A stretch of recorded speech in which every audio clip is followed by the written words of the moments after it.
हर हर महादेव सभी को। अश्विन मास में पितृपक्ष को पूर्वजों के धरती पर आगमन के दिन के रूप में मनाया जाता है। 16 दिनों तक लोग पितरों के नाम पर दान करते हैं।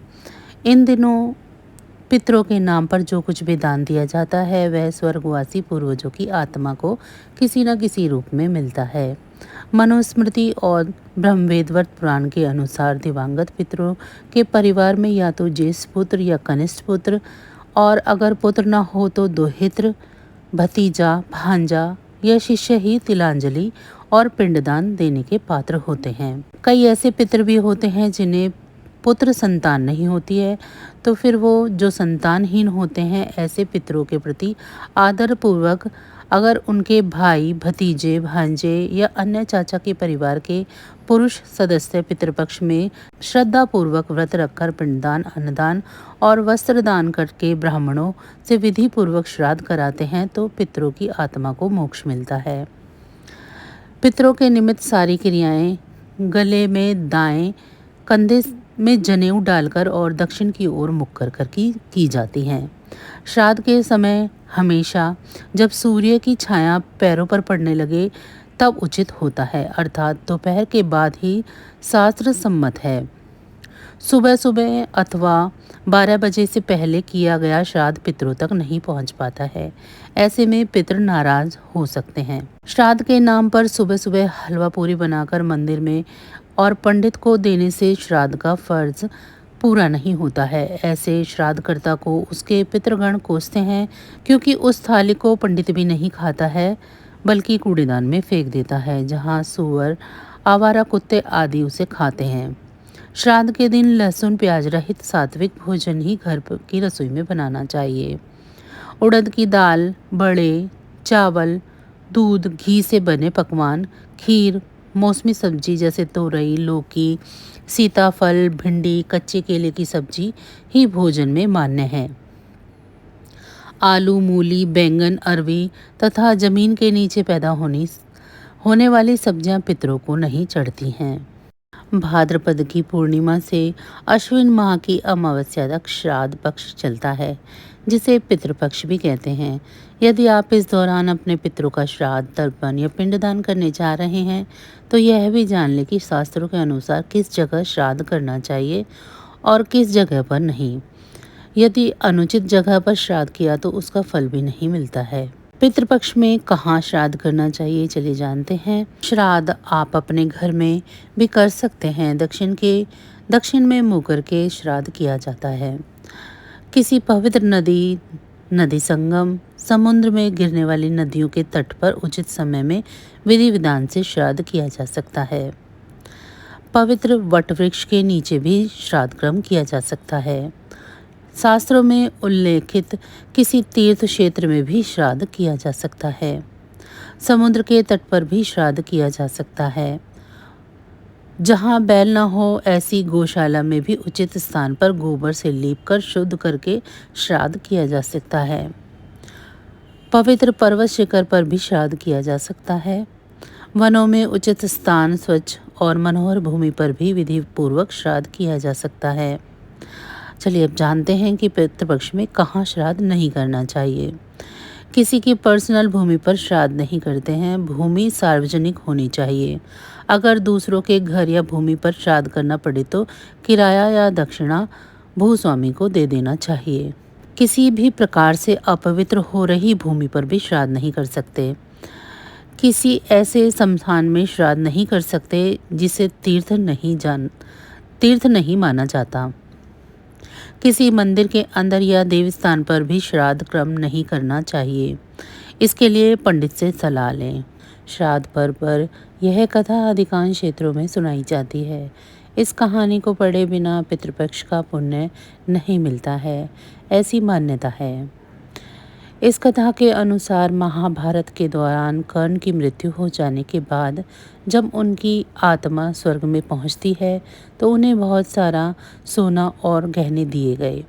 कर्ण की आत्मा को कुछ समझ नहीं आया। वह तो आहार की तलाश कर रहे थे। उन्होंने देवता इंद्र से पूछा कि उन्हें भोजन की जगह सोना क्यों दिया गया। तब देवता इंद्र ने कर्ण को बताया कि उसने अपने जीवित रहते हुए पूरा जीवन सोना दान किया, लेकिन अपने पूर्वजों को कभी भी खाना नहीं दिया। तब कर्ण ने इंद्र से कहा, उन्हें यह ज्ञात नहीं था उनके पूर्वज कौन थे, और इसी वजह से वह कभी दान नहीं कर सके। इस सब के बाद कर्ण को उनकी गलती सुधारने का मौका दिया गया और 16 दिन के लिए पृथ्वी पर वापस भेजा गया, जहां उन्होंने अपने पूर्वजों को याद करते हुए उनका श्राद्ध कर उन्हें आहार दान किया, तर्पण किया।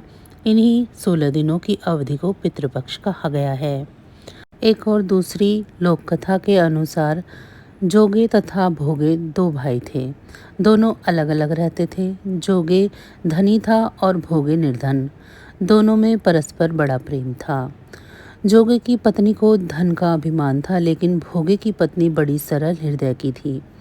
पितृपक्ष आने पर जोगे की पत्नी ने उससे पितरों का श्राद्ध करने के लिए कहा, तो जोगे इसे व्यर्थ का कार्य समझकर टालने की चेष्टा करने लगा। किंतु उसकी पत्नी समझती थी कि यदि ऐसा नहीं करेंगे तो लोग बातें बनाएंगे। फिर उसे अपने मायके वालों को दावत पर बुलाने और अपनी शान दिखाने का यह उचित अवसर लगा। अतः वह बोली, आप शायद मेरी परेशानी की वजह से ऐसा कर रहे हैं, किंतु इसमें मुझे कोई परेशानी नहीं होगी। मैं भोगे की पत्नी को भी बुला लूँगी, दोनों मिलकर सारा काम कर लेंगी। फिर उसने जोगे को अपने पीहर न्योता देने के लिए भेज दिया। दूसरे दिन उसके बुलाने पर भोगे की पत्नी सुबह सवेरे आकर काम में जुट गई। उसने रसोई तैयार की, अनेक पकवान बनाए, फिर सभी काम निपटाकर अपने घर चली गई।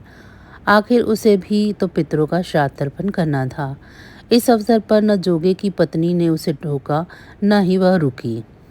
शीघ्र ही दोपहर हो गई। पितर भूमि पर उतरे। जोगे भोगे के पितर पहले जोगे के यहाँ आए तो क्या देखते हैं कि उसके ससुराल वाले वहाँ भोजन पर जुटे हुए हैं। निराश होकर वह भोगे के यहाँ गए। वहाँ क्या था, मात्र पितरों के नाम पर अंग्यारी दी गई थी। पितरों ने उसकी राख चाटी और भूखे ही नदी के तट पर जा पहुँचे। थोड़ी देर में सारे पितर इकट्ठे हो गए और अपने अपने यहाँ के श्राद्धों की बड़ाई करने लगे।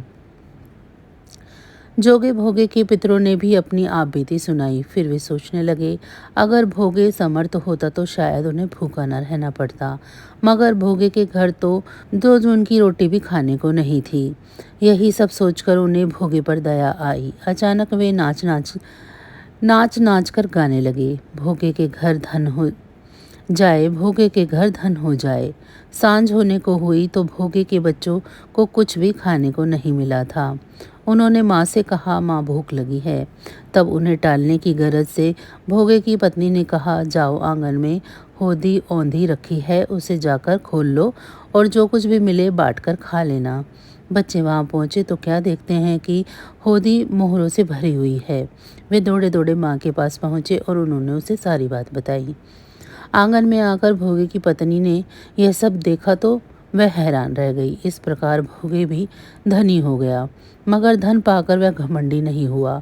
दूसरे साल का पितृपक्ष आया। श्राद्ध के दिन भोगे की स्त्री ने 56 प्रकार के व्यंजन बनाए, ब्राह्मणों को बुलाकर श्राद्ध किया, भोजन कराया, दक्षिणा दी।